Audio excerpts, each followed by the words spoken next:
ഒന്നിനൊന്നായി രാജികൾ ആവശ്യപ്പെട്ടുകൊണ്ട് സമരം ബലപ്പെടുത്തുക, ഇന്ത്യയിലെ വിവിധ ഭാഗങ്ങളിലേക്ക് പോവുക എന്നുള്ളതായിരുന്നു ഉദ്ദേശം. കേന്ദ്ര വിദ്യാഭ്യാസ മന്ത്രി രാജിവെപ്പിച്ചു. ഇനിയിപ്പോൾ ഈ E20യിലൂടെ നിതിൻ ഗഡ്കരിയെ രാജിവെപ്പിക്കുക, തീരുമാനം പിൻവലിപ്പിക്കുക എന്നുള്ള രീതിയിലേക്കാണ് പോകുന്നത് എന്നാണ് പറയുന്നത്. 2000-നും 3000-നും ഇടയ്ക്ക് വ്യക്തികൾ, സ്ഥാപനങ്ങൾ ഒക്കെ ഇതിനകത്ത് ഫോക്കസ് ചെയ്തിട്ടുണ്ട്. എങ്ങനെയാണ് ഇതിനകത്ത് കടന്നു വന്നിരിക്കുന്നത്, അവരെങ്ങനെയാണ് ഇത് ഓർഗനൈസ് ചെയ്യുന്നത് ഇന്റലിജൻസ് ബ്യൂറോയ്ക്ക് റിപ്പോർട്ട് കിട്ടിയിട്ടുണ്ട്. പ്രധാനമന്ത്രിയായി നരേന്ദ്രമോദി അധികാരമേറ്റതിന് ശേഷം 2014 ശേഷവും അതിന് മുൻപുമുള്ള സ്ഥിതി നമ്മളൊന്ന് കമ്പയർ ചെയ്യണം. ഉള്ള മെഡിക്കൽ സീറ്റുകളുടെ എണ്ണത്തിൽ 3 ഇരട്ടി വർധനവ്. ആലോചിച്ച് നോക്കുക. അതുവരെ ഭരിച്ചു, അതിനുശേഷമുള്ള 10-12 വർഷം കൊണ്ടാണ് ഈ 3 ഇരട്ടി വർധന വന്നിരിക്കുന്നത് MBBS സീറ്റുകളുടെ എണ്ണത്തിൽ.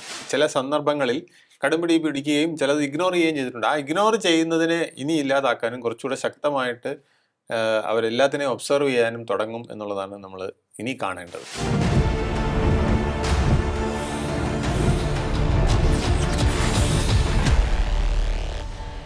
നമസ്കാരം, ടോക്കിംഗ് പോയിന്റിലേക്ക് സ്വാഗതം.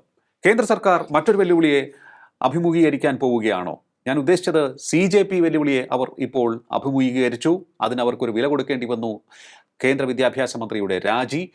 അങ്ങനെയാണ് അതിനെ പരിഹരിച്ചത്. പക്ഷേ ഇപ്പോൾ E20 എന്ന ഒരു കൂട്ടായ്മ രൂപം കൊണ്ടിരിക്കുകയാണ് ഇന്റർനെറ്റിൽ തന്നെ. CJP രൂപം കൊണ്ടതുപോലെ തന്നെ അതുപോലെ തന്നെ അവർ ഇപ്പോൾ പെരുകിക്കൊണ്ടിരിക്കുകയാണ്. അവരുടെ ആവശ്യം E20 പെട്രോൾ പിൻവലിക്കുക എന്നുള്ളതാണ്.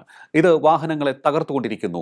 രാജ്യം മുഴുവനുമുള്ള പഴയ വാഹനങ്ങളെ വലിയ രീതിയിൽ ഇത് കേടുവരുത്തിക്കൊണ്ടിരിക്കുകയാണ്. വലിയ നഷ്ടമാണ് അതിന് ഉടമകൾക്കുണ്ടായിക്കൊണ്ടിരിക്കുന്നത്. അതുകൊണ്ട് കേന്ദ്ര സർക്കാർ എത്രയും വേഗം ഇത് പിൻവലിക്കുക എന്നുള്ളതാണ് അവർ ആവശ്യമായി മുന്നോട്ട് വയ്ക്കാൻ പോകുന്നത്. ഒപ്പം തന്നെ നിതിൻ ഗഡ്കരിയുടെ രാജിയും അവർ ആവശ്യപ്പെടും എന്നാണ് അറിയുന്നത്.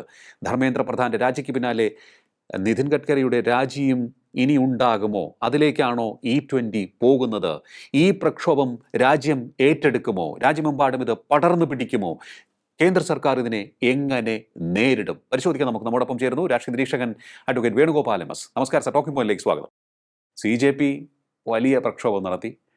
ജെന്യുവിനായിട്ടുള്ളൊരു വിഷയം അവർക്ക് മുന്നിലുണ്ടായിരുന്നു. ആ വിഷയം ഉയർത്തി അവർ നടത്തിയ പ്രതിഷേധവും പ്രക്ഷോഭവും ഒക്കെ ഫലം കാണുകയും ചെയ്തിരിക്കുന്നു. അതിന് പിന്നാലെ വരികയാണ് E20. മറ്റൊരു പ്രക്ഷോഭത്തിന് തിരികൊളുത്തുവാൻ അവർ തയ്യാറായി നിൽക്കുകയാണ്. എന്തൊക്കെയാണ് ഇപ്പോൾ മനസ്സിലേക്ക് വരുന്നത്? E20 ഇനി വീണ്ടും രാജ്യതലസ്ഥാനത്ത് വലിയ പ്രക്ഷോഭം ഉയർത്തിക്കൊണ്ടുവരുമോ? രാജ്യമെമ്പാടും അത് വ്യാപിപ്പിക്കുമോ എന്ന് തോന്നുന്നു.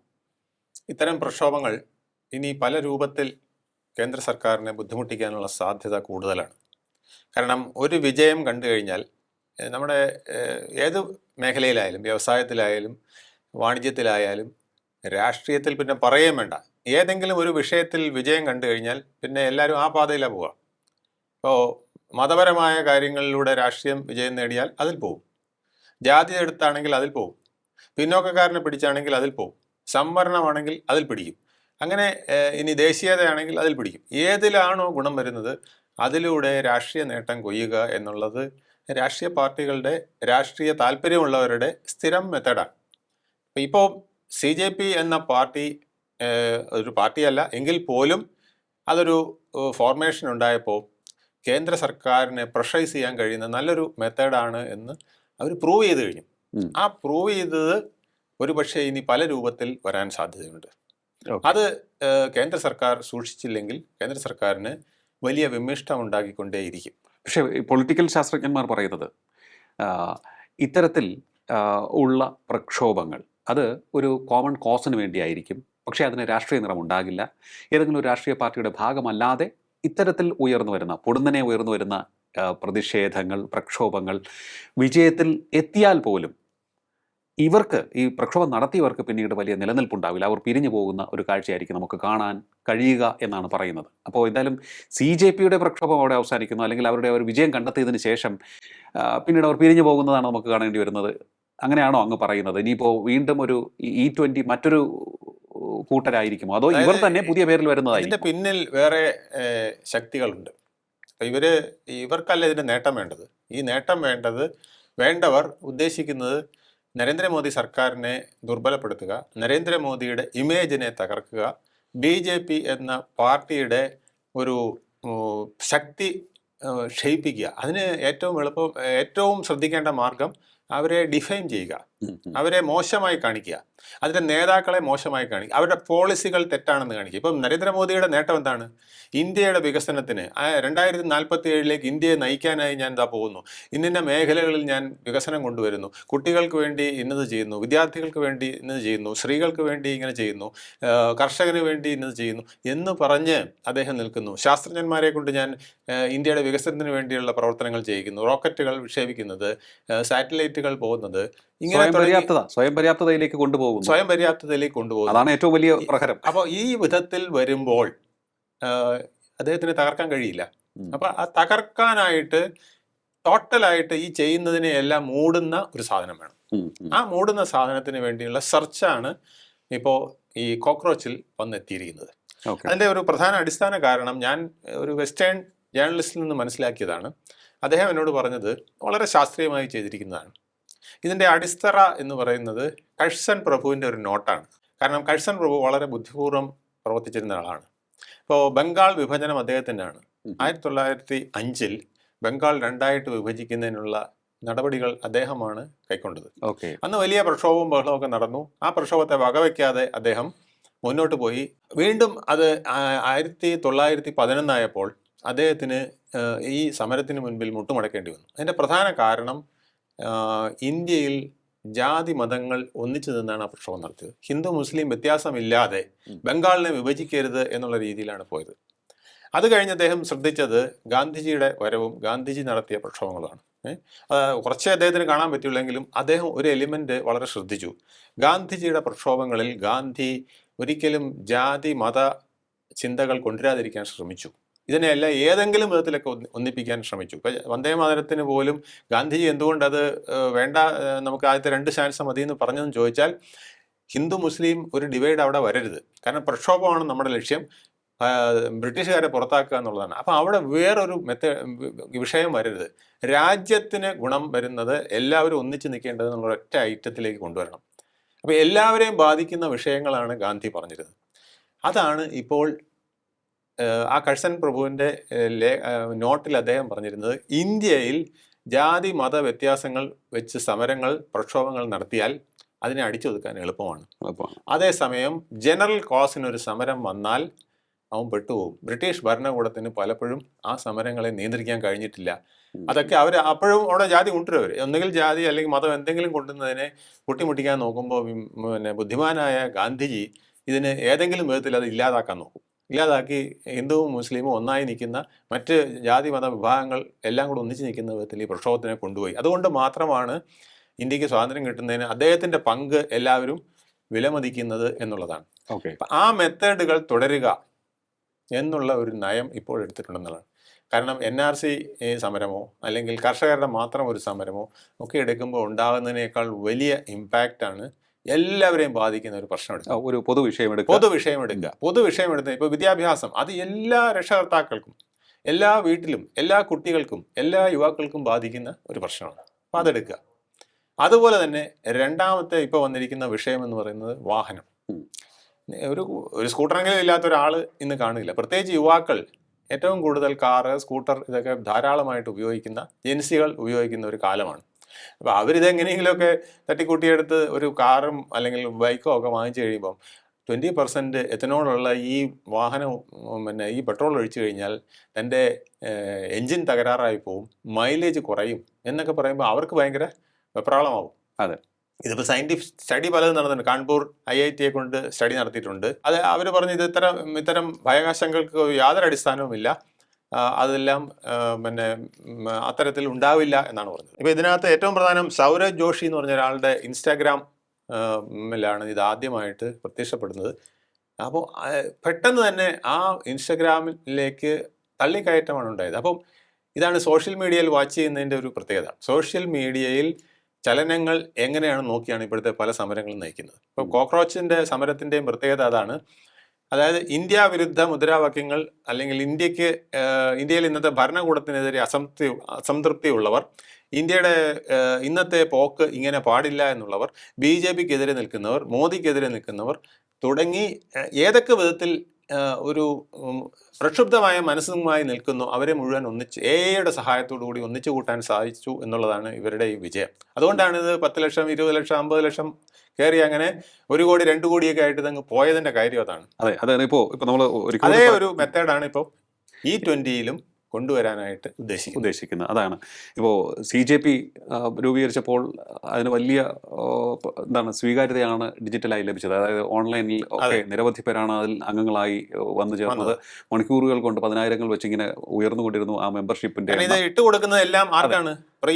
പ്രതിഷേധ മനോഭാവമുള്ളവരിലേക്കാണ് ഇട്ടുകൊടുക്കുന്നത്. അതെ, വിശന്ന് നിൽക്കുന്നവന് മുന്നിലേക്ക് എടുത്തിട്ട് കൊടുത്താൽ കൊത്തിത്തിന്. അതെ, അതുപോലെ കഷ്ണം ഇട്ട പോലെ ചാടി വീഴുകയാണ്. അതുപോലെയാണ്.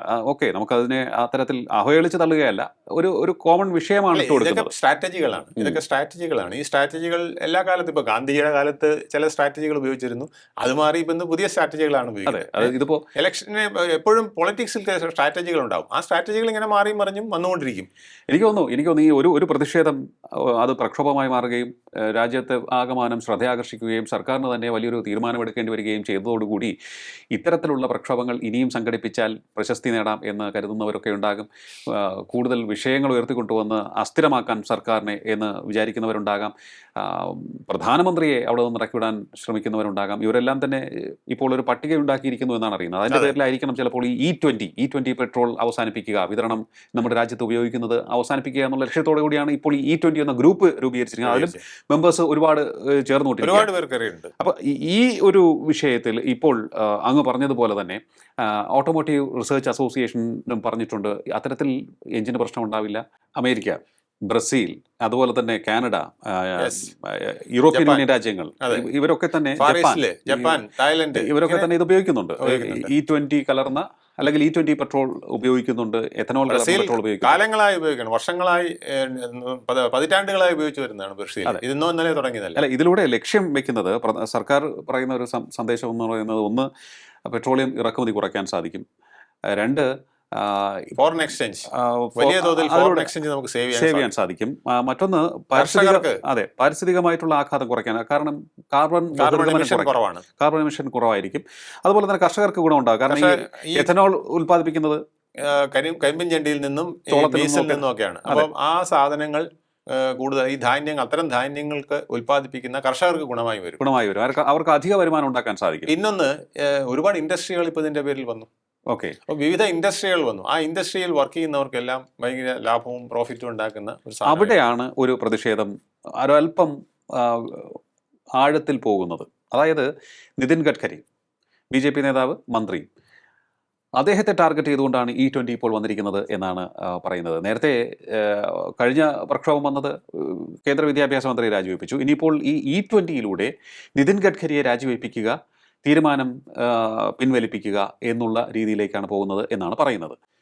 മറ്റൊരു കാര്യം കൂടിയുണ്ട്, നിതിൻ ഗഡ്കരിയുടെ മകന് ഈ എഥനോൾ ഉൽപാദന ബിസിനസ്സിൽ പങ്കാളിത്തമുണ്ട്, അത്തരത്തിലുള്ള ബിസിനസ് ഉണ്ട് എന്നും പറയുന്നുണ്ട്. അല്ല, ഇത് ഇപ്പൊ ഇവിടെ വെച്ചല്ല തുടങ്ങിയത്. ഇത് ഉദ്ദേശിച്ചത് ഈ കണക്ക് കൂട്ടലുകൾ തെറ്റിപ്പോയി. പാറ്റാ സമരം അവിടെ അവസാനിപ്പിക്കില്ല എന്നാണ് അവർ ഉദ്ദേശിച്ചത്. കാരണം നരേന്ദ്രമോദി ധർമ്മേന്ദ്ര പ്രധാനെ പോലുള്ള ഒരാളിന് അങ്ങനെ ബലി കൊടുക്കാൻ തയ്യാറാവില്ല. തീർച്ചയായിട്ടും അത് അദ്ദേഹത്തിൻ്റെ ഒരു പ്രസ്റ്റേജ് ഇഷ്യൂ ആയിട്ട് എടുക്കുകയും അദ്ദേഹത്തിനെ ഈൽഡ് ചെയ്യാതിരിക്കുകയും ചെയ്യുമെന്നാണ് വിചാരിച്ചത്. അങ്ങനെയാണെങ്കിൽ അടുത്ത ദിവസം വീണ്ടും വരുന്നത് അമിത്ഷായുടെ രാജിയായിരിക്കും.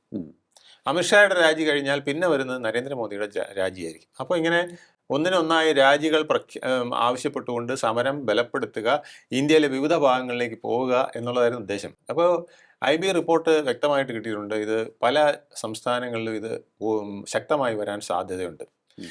ശക്തമായി വരിക എന്ന് പറഞ്ഞാൽ 2000 പേര് മതി. നമ്മള് സമാധാനപരമായ ഒരു സമരം നടത്തിയ ആരും മൈൻഡ് ചെയ്യില്ല. 50 പേര് വന്ന് കല്ലെറിഞ്ഞാൽ ഉടൻ തന്നെ TV ചാനലുകൾ വന്നു, അവിടെ പ്രക്ഷോഭം, വൻ ബഹളം, പിന്നെ വണ്ടി നിർത്തി, ഗതാഗതം സ്തംഭിച്ചു, ജനജീവിതം സ്തംഭിച്ചു, 144 പ്രഖ്യാപിച്ചു, അല്ലെങ്കിൽ വെടിവെച്ചു, എന്നൊക്കെ പറയുമ്പോഴേക്കും വിഷയം അങ്ങ് പോയി. ഇതിനിടയിൽ ഏതെങ്കിലും ഒരു കുട്ടിക്ക് എന്തെങ്കിലും സംഭവിച്ചു കഴിഞ്ഞാൽ അത് പിന്നെ കളി മാറും. അല്ല, ഒരു കുട്ടിക്കല്ല ഇവിടെ സംഭവിക്കുക. അതും ഗവൺമെന്റ് ഓഫ് ഇന്ത്യ അതിനെക്കുറിച്ച് ഒരു സെർച്ച് നടത്തി. അതായത് ഒരു അറ്റാക്ക് നടത്തിയാൽ എന്ത് സംഭവിക്കും? അറ്റാക്ക് നടത്തിയാൽ മരണം സംഭവിക്കും. അതെ, ഒരു മരണമല്ല, നിരവധി മരണം. അപ്പം നമ്മൾ ടിയാൻമെൻ സ്ക്വയറിലെ അക്രമത്തിനെ കുറിച്ചൊക്കെ പറയുന്നില്ല. അത് ഇനി തേച്ചാലും മാച്ചാലും പോകാത്ത ഒരു പാവമായിട്ട് ടിയാൻമെനിലെ സ്ക്വയറിലെ ആ കൂട്ടക്കൊല നിലനിൽക്കുകയാണ്. മനസ്സിലായില്ലേ? അതുപോലെ ഇപ്പോൾ ഡൽഹി കലാപം നമ്മൾ എന്നും പറയുന്നത് ഇപ്പോൾ ഗോദ്ര കലാപം അല്ലെങ്കിൽ ഗുജറാത്ത് കലാപം ഇതൊക്കെ ഇങ്ങനെ ആ ആളുടെ മരണം വരെയും അല്ലെങ്കിൽ അത് കഴിഞ്ഞാലും ഈ ചരിത്രം ഉള്ളിടത്തോളം കാലം ഇങ്ങനെ പറഞ്ഞുകൊണ്ടിരിക്കും. ജാലിയൻ വാലാബാഗ് കൂട്ടക്കൊല ഇതൊക്കെ ഇങ്ങനെ പറഞ്ഞുകൊണ്ടേയിരിക്കും, അത് അവസാനിക്കില്ല. അപ്പം അങ്ങനെ ഒരു വിത്ത് കിട്ടുക എന്നുള്ളതാണ് ഉദ്ദേശിച്ചത്. അങ്ങനെ ഒരു സാധനം കിട്ടിയാൽ BJPയുടെ അടിത്തറ ഇളക്കാം ആ ഒരു പ്രക്ഷോഭത്തിലൂടെ, പ്രത്യേകിച്ച് അമിത്ഷായെ രാജിവെപ്പിക്കാം എന്നുള്ളതാണ്. ഇപ്പം തന്നെ ജോൺ ബ്രിട്ടാസ് വളരെ ശക്തമായ ഒരു ആവശ്യം ഉന്നയിച്ചിരിക്കുകയാണ്, അമിത്ഷാ രാജിവെക്കണമെന്ന്. പിന്നെ പാറ്റ സമരത്തിൽ പങ്കെടുത്ത വിദ്യാർത്ഥികൾ ഹോസ്പിറ്റലിലുള്ളവരെയൊക്കെ കണ്ടിട്ടിറങ്ങി അദ്ദേഹം അവരുടെയൊക്കെ തോളിൽ തട്ടിയിട്ട് അത് കഴിഞ്ഞിട്ട് പത്രക്കാരോട് പറഞ്ഞതാണ്, അടുത്ത അമിത്ഷാ രാജിവെക്കേണ്ടതുണ്ട്, അതുപോലെ തന്നെ അത് ഉണ്ടായില്ലെങ്കിൽ ഞങ്ങൾ പാർലമെന്റിൽ അതിനായിട്ടും പ്രക്ഷോഭം നടത്തുമെന്നാണ്. CJP കഴിഞ്ഞ് ഇപ്പോൾ E20 സമരം ഏത് തരത്തിലായിരിക്കും കേന്ദ്ര സർക്കാർ നേരിടുക എന്നുള്ളതാണ് ഞാനിപ്പോൾ ഉറ്റുനോക്കുന്നത്.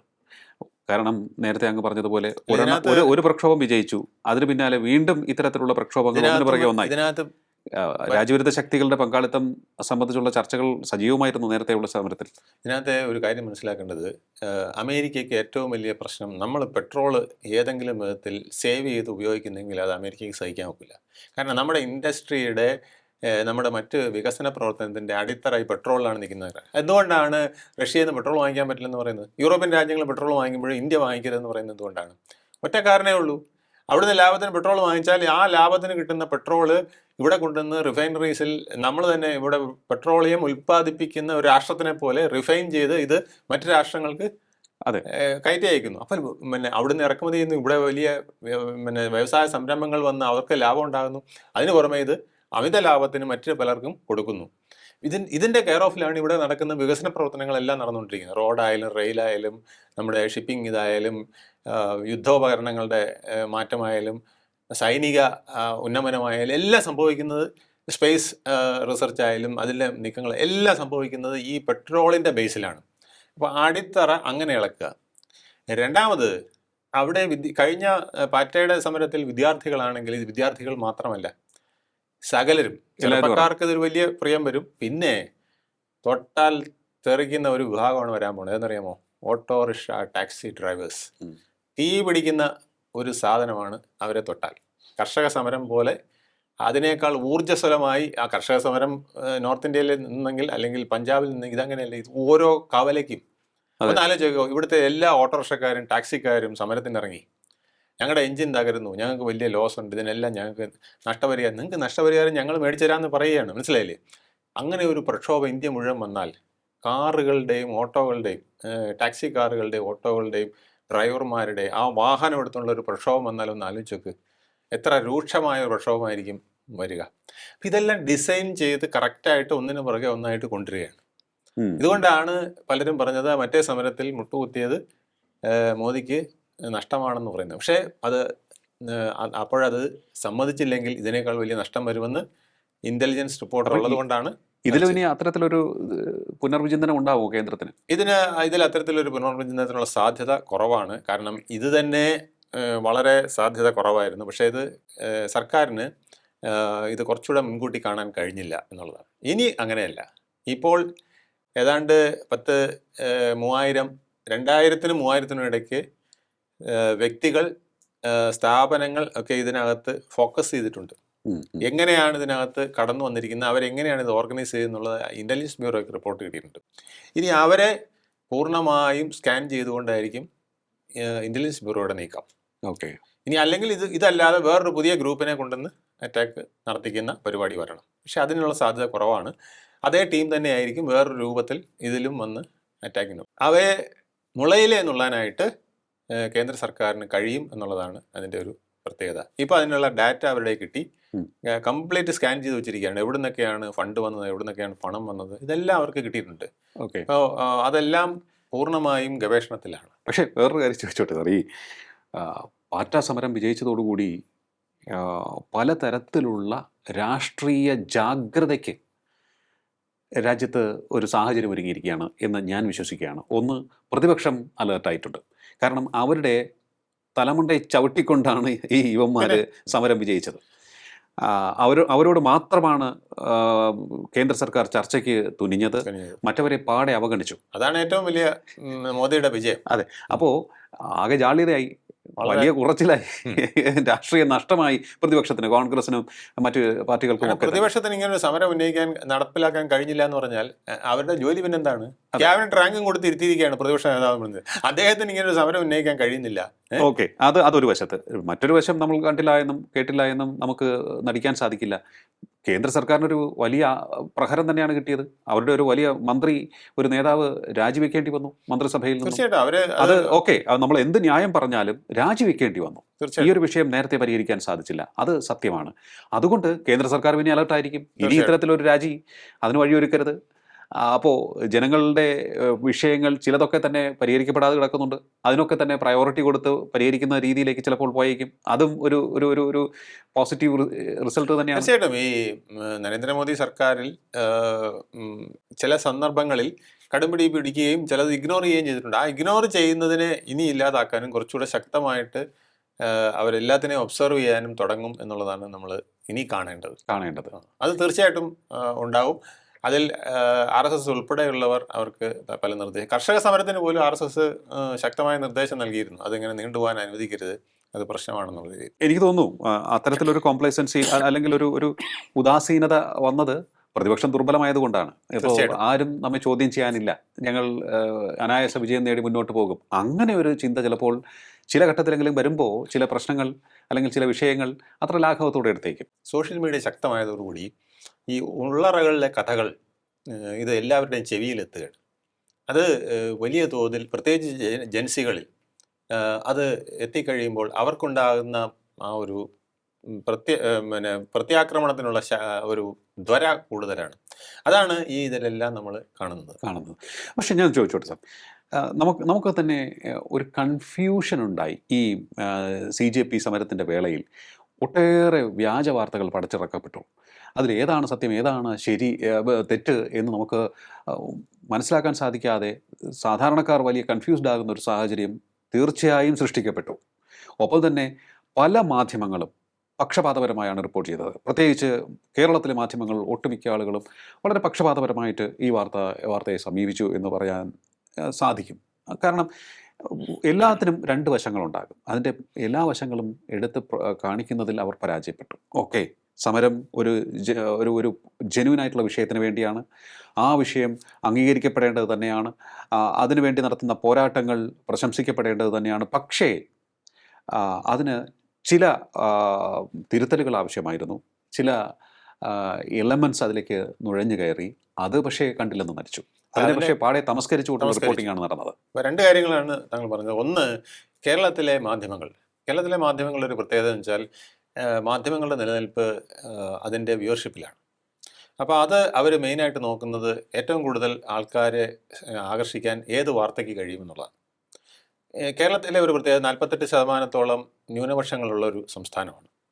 പിന്നെ ബാക്കി ഭാഗം ഹിന്ദു വരുന്നെങ്കിലും അതിലൊരു 30% പിന്നെ ബാക്കി വരുന്നതിൽ ഒരു 30% ഇടതുപക്ഷത്തെ രംഗത്ത് നിൽക്കുന്നവരാണ്. അപ്പോൾ ഏകദേശം ഒരു 80-82% ആൾക്കാർ